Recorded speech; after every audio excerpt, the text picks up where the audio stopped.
Hello, hi, this is Amy from Two Quilters. So it took me a while to make this video as I was trying a few variations to make masks with this CGR template. The CGR template has three size marking: the small, medium, large, as well as a pleat with a quarter seam allowance included. It also comes with a instruction leaflet here.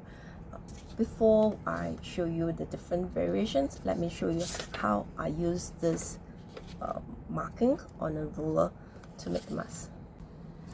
To start, we will need, of course, the template, a regular quilting ruler, rotary cutters, 28mm, a smaller diameter plate will help you cut the curves easier, and a rotating mat if you have. If you don't have a rotating mat, a smaller mat would be helpful, as you can actually turn your work around while you are cutting the curves. To use the template, you will need your fabric to have at least a 90-degree corner. Let me show you how I can do this with a quilting ruler. Approximately go within the size. You can use bigger one and a clean cut for that. There, this is the clean 90-degree, whereby you can place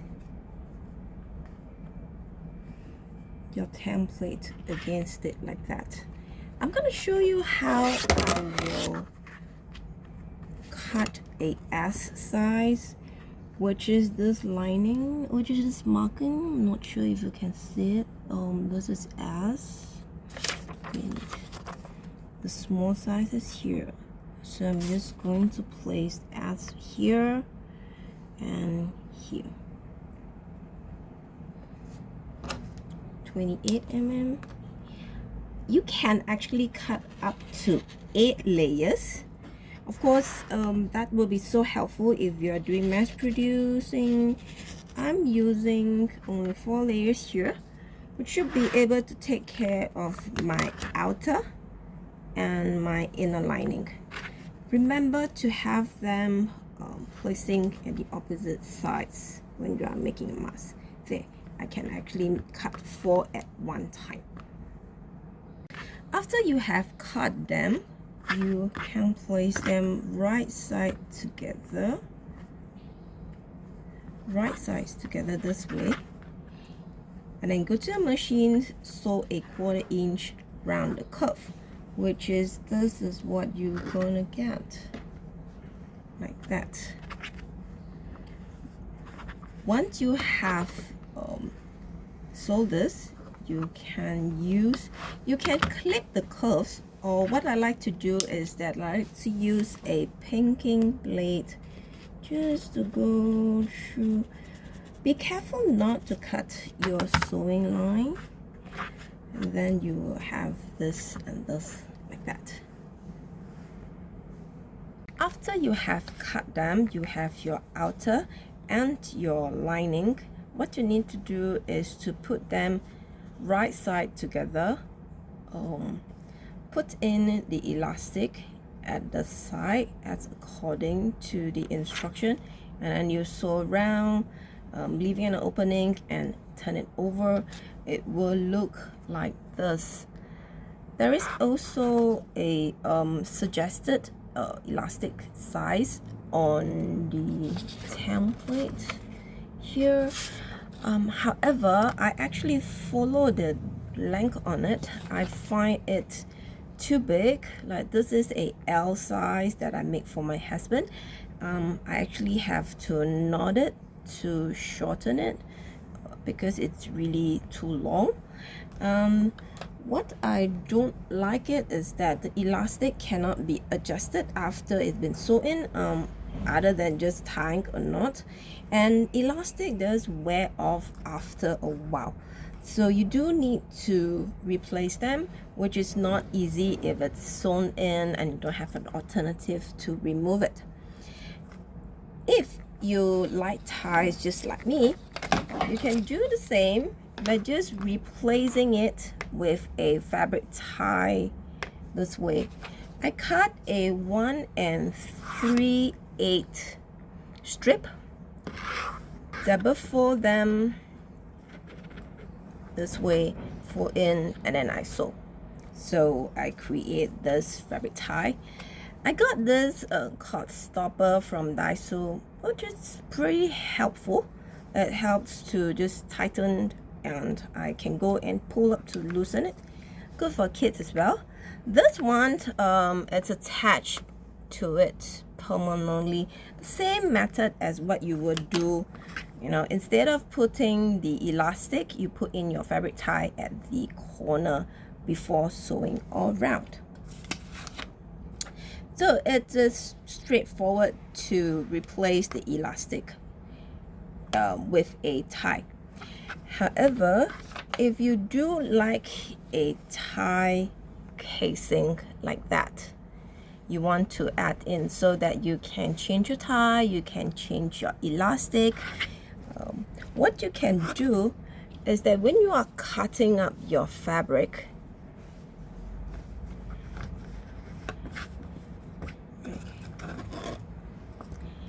you can leave a 1 inch at the side of the length. That means if this is your right angle corner here,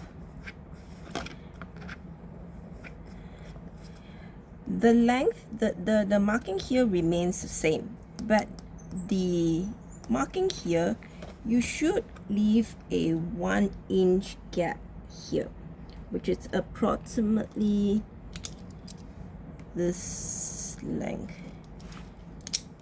So from S, you will leave your S here. So it is 1 inch from the edge, and here uses the same line, and you just cut as you would over here. For S, it is easy because basically you are using the large. So if you have a large, you will place it here and have this 1 inch left here, and you cut out this way. So you have an extra at the side for you to turn in 1/2 inch, sew it down. Okay. However, I find that having a tie casing, it's not too feasible if you would like to use the pleat. So let's say you have the pleat here, and then you have a tie casing. If you were to fold it in, it's probably too thick to use and it's uncomfortable. So this will only be good if you do not have any pleat at the side. So what happens if you want to have a casing and at the same time you want a pleat? What I do is that I actually added little loops like that. Not difficult to do. It's the same thing as what you have with a tie fabric. So instead of attaching a tie or a elastic, what you do is that you base this first, and then you just sew as normal all around. So when you turn over, this will be out for you to put in your elastic. Is that easy to understand? Right. So this way you will get your pleat as well as a loop for you to change your elastic, to fabric tie, to other methods. You can even put your neck straps if you want at the side here with lobster claps to attach your neck strap to it for kids. All my masks have a filter pocket included in. The template itself doesn't show you or doesn't have any marking to show you how to add a filter pocket. What you can do is that I use a washi tape to mark a 2.5 inch from the edge of the template to the inside, and then I just do this is a 1/4 inch washi tape here. What I did was to cut the fabric. This is sewn when it is as well as curved, using the same size. If you're using a small, you will place it at a small dotted line marking here, and then you cut here. There will be enough for you to do a double fold hemmed, or you will want to serge and fold. It is up to you. So this way.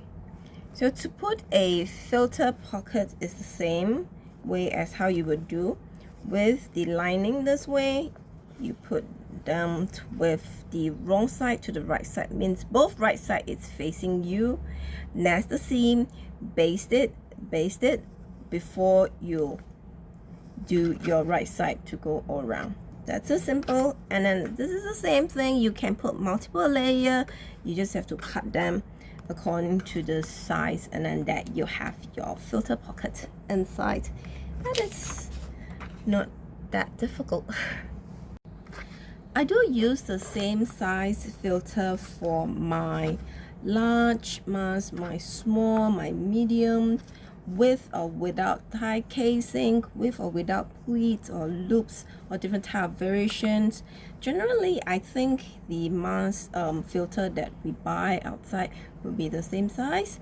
So one size is good for all. So that's all for what we have. That's the type of variation we can think of now. I'm sure you will have better ideas. To let us know if you have any comments, any questions. I'll try our best to address it. Meanwhile, as always, stay safe, mask up, and happy sewing. Bye bye.